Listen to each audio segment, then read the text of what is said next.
60 heartbeats ago, unfiltered 4K footage from Eustace Conway's hermetic forge exploded across encrypted servers like a magnesium flare in a coal mine, leaving even the most asbestos-nerved cinematographers staggering backward as if slapped by an invisible hand of glacial wind.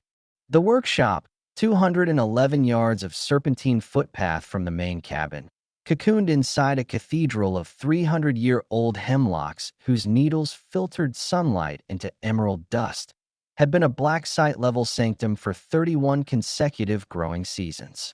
Access was granted only to those who could navigate by starlight and the smell of wet shale, and even then, only after swearing blood oaths on buckskin.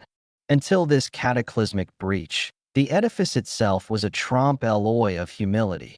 Hand-scribed yellow poplar logs dovetailed without a single nail, roofed in living moss so thick it hosted its own microfauna, springtails, pseudoscorpions, and a rare subspecies of luminescent moss that pulsed in 11-second cycles.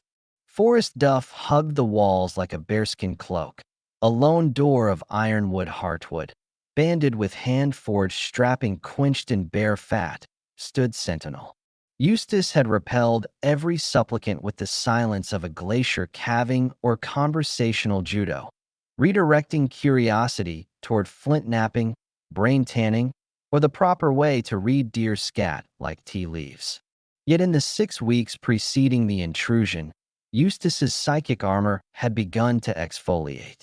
Grips reported his gaze magnetized to the workshop mid-sentence, pupils dilating as though eavesdropping on subaudible frequencies only dogs and seismographs register. Confidence calcified into twitchy vigilance. Nocturnal peregrinations became ritual, lanternless, barefoot, muscle memory guiding him through pitch, while apprentices whispered of a psychic tether fraying like old rawhide. The day of revelation dawned sulphurous. Storm clouds the color of bruised plums piled against the ridgeline, pressure dropping so fast barometers screamed.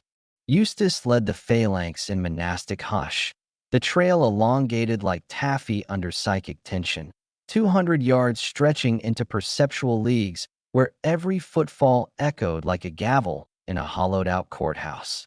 The morning prior, he had vanished between reveille and chicory brew. Search parties fanned through rhododendron thickets, laurel hells, and stands of Table Mountain pine until a rookie grip intuited the workshop's gravitational pull. There he materialized among them like a misplaced totem, eyes ringed in bruised purple. "I've been orbiting all along," he rasped, voice raw as if he'd been gargling creek gravel. The ironwood door rebelled. Hinges, forged from wagon tires in a long-dead smithy, shrieked a banshee aria in F-sharp minor before yielding to reveal a cavernous womb illuminated by slatted sunbeams thick as cathedral pillars. Yet what greeted the retina was no utilitarian smithy, no prosaic tool crib, but a basilica of visages. Hundreds, perhaps thousands, of faces sculpted into the living logs with obsidian flakes and elk antler gouges. Some human, some chimeric, antlered, avian, fanged, eyeless, lidless, mouths frozen mid-incantation in languages that predated Babel. The crew recoiled as Eustace flung open rawhide curtains, confirming decades of campfire myth. A former acolyte had once spun yarn beneath a harvest moon about Eustace laboring beneath blood moons, whittling effigies while murmuring about anima migration, dismantling heirloom clocks and reassembling them with pine pitch, sinew, and the crystallized tears of widow spiders. Now the walls themselves were a silent congregation staring with primordial accusation, pupils carved from river pearls reflecting the viewer's own terror back at them. The floor, virgin red clay packed hard as altar stone, radiated cold upward through boot leather. The air was gravid with resin, myrrh, and something metallic like ozone before lightning, or the breath of a dying star. A storm detonated unseasonal, thunderclaps rattling marrow, sheet lightning strobing the faces into grotesque animation. One grip swore a silhouette flickered in the unbreached annex. A lone door of wormy chestnut banded in rawhide, swinging languidly on leather hinges though no breeze stirred, no hand touched. Eustace's brow pearled sweat, his sanctuary flayed open to profane gaze. "I see you eyeballing that threshold," he croaked, voice cracking like green hickory in a fire. "Anyone crave the inner sanctum?" The troop shuffled forward, terror tucked like contraband behind molars.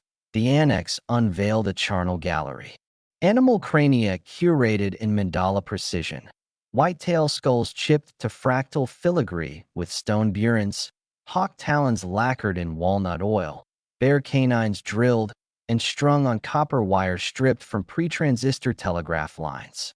Suspended from rafters on monofilament spun from orb-weaver silk, they rotated in a slow, perpetual waltz powered by thermal updrafts from a subterranean vent. Withered botanicals cascaded ceiling ward, wolfsbane, nightshade, ghost pipe, fly agaric, retaining spectral pigment yet exhaling no scent, as if their souls had been vacuumed out and replaced with silence. Tools strewn like surgical relics, blades serpentine, impossible geometries forged from meteorite iron and obsidian, halves wrapped in rattlesnake skin shed in perfect spirals, edges honed to molecular thinness capable of parting a hummingbird's wing mid-flight without disturbing the air that a crewman's gaze snagged on the ceiling where vines parted like theater curtains revealing a colossal construct suspended in shadow. A lattice of antler, bone, and riverstone interwoven with copper wire end. Quartz veins harvested from the quartzite spine of the Blue Ridge. Under stuttering headlamps it oscillated between cartography and clockwork, a three-dimensional mandala pulsing with faint bioluminescence in 432 Hz harmonics, the frequency of water memory. One whispered star map, another steampunk engine, a third admitted it transcended taxonomy, existing in the liminal space between orrery and organism. Eustace's face a cipher. "It's work," he intoned, the word landing like a gavel carved from meteorite. Temperature plummeted 30 degrees in 90 seconds. Frost forming on exhaled breath though midsummer raged beyond the walls. Crewmen reported ocular pressure as if altitude had tripled to 14,000 feet. Shadows detached from their owners, slithering along log faces like oil on water. Cameras glitched, audio spiking into ultrasonic shrieks later dismissed as feedback. Yet playback revealed polyphonic chorales in glossolalia no human throat could birth, layered beneath infrasound that induced instantaneous vertigo and the taste of pennies. In the corner, a crude hickory shelf sagged beneath hand-stitched grimoires.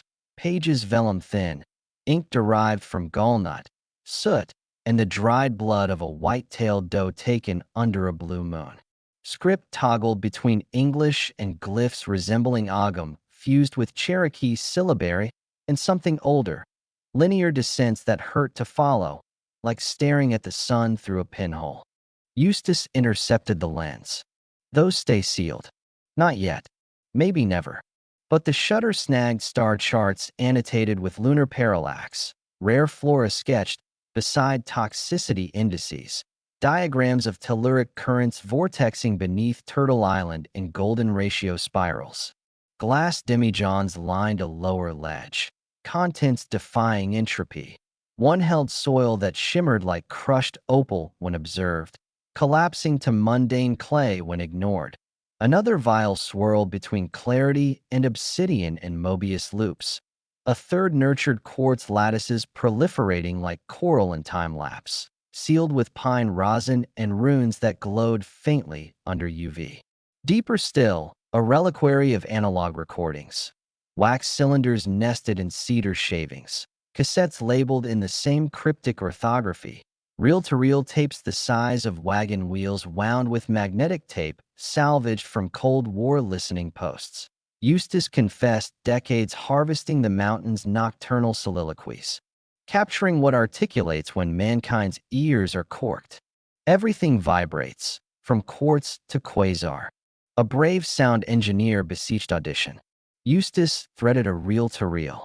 The playback commenced as Susurrus accelerating into a maelstrom of subharmonics, wind metamorphosing into choral laments in a language that tasted like copper and pine.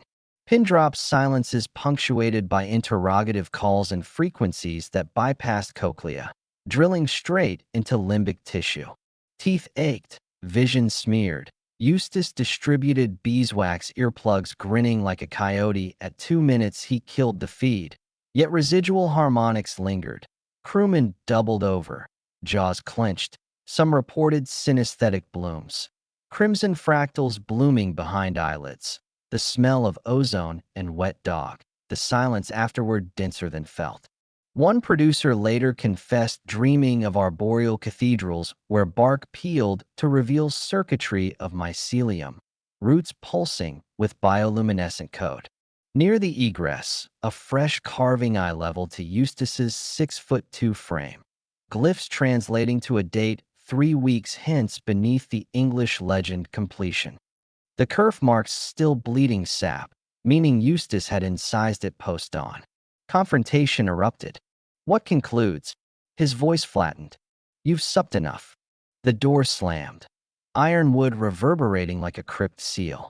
As they retreated, multiple swore objects inside rearranged themselves. Drawers sliding, shelves exhaling. The mandala above rotating 1 degree clockwise. Back at the homestead, Eustace's hands trembled, herding the crew into vehicles. No more lenses today. Perhaps never. The convoy fled, gravel spitting beneath tires.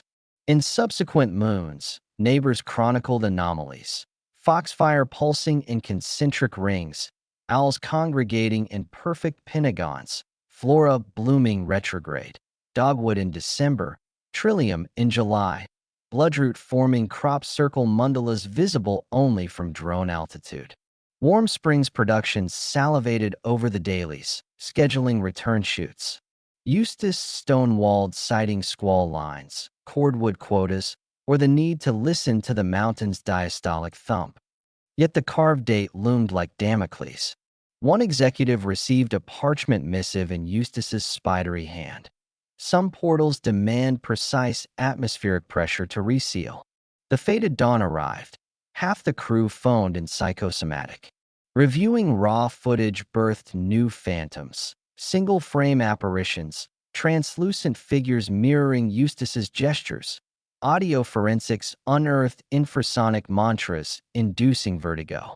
The journals tantalized linguists. Proposed Proto-Indo-European fused with extinct Algonquian dialects, and something that made translators weep blood from the left eye. The recordings defied spectral analysis. Harmonics phasing between 8 Hz and 0.5 Hz. Theta waves inducing trance states. The sound engineer's replication rig short-circuited 3 consecutive midnights, birthing nightmares of forests inhaling human breath, exhaling starlight. Months later, Turtle Island apprentices reported heightened acuity, able to discern individual heartwood grains at 50 paces, taste impending lightning in the air, or hear the exact moment a caterpillar pupates. Some claimed nocturnal visitations, translucent Eustace doppelgangers imparting aphorisms in forgotten tongues, leaving behind spores that germinated into phosphorescent ferns. The workshop itself now luminesced sans current. Neighbors spied viridian effulgence seeping through chinking at 3:33 a.m. precisely, pulsing in Morse code that translated to the veil thins. Eustace photographed at the threshold barefoot, clad in doeskin, eyes reflecting internal auroras, skin dusted in mycelial spores that spelled out coordinates in bioluminescent script. Drone overflights capture new appendages spiraling from the roofline. Antler lattices extending like radio telescopes attuned to cosmic microwave susurrus. Quartz veins threading the structure like capillaries. Eustace continues nocturnal sabbaticals, emerging at dawn dusted in phosphorescent spores, pupils dilated to obsidian discs. When pressed by satellite uplink, he offers only. The Earth is midwifing its own renaissance, and I am merely the doula. The workshop is no longer a structure. It is a chrysalis gestating an epistemology where photosynthesis and consciousness share the same chloroplast, where mortality is merely compost for the next iteration of sentience.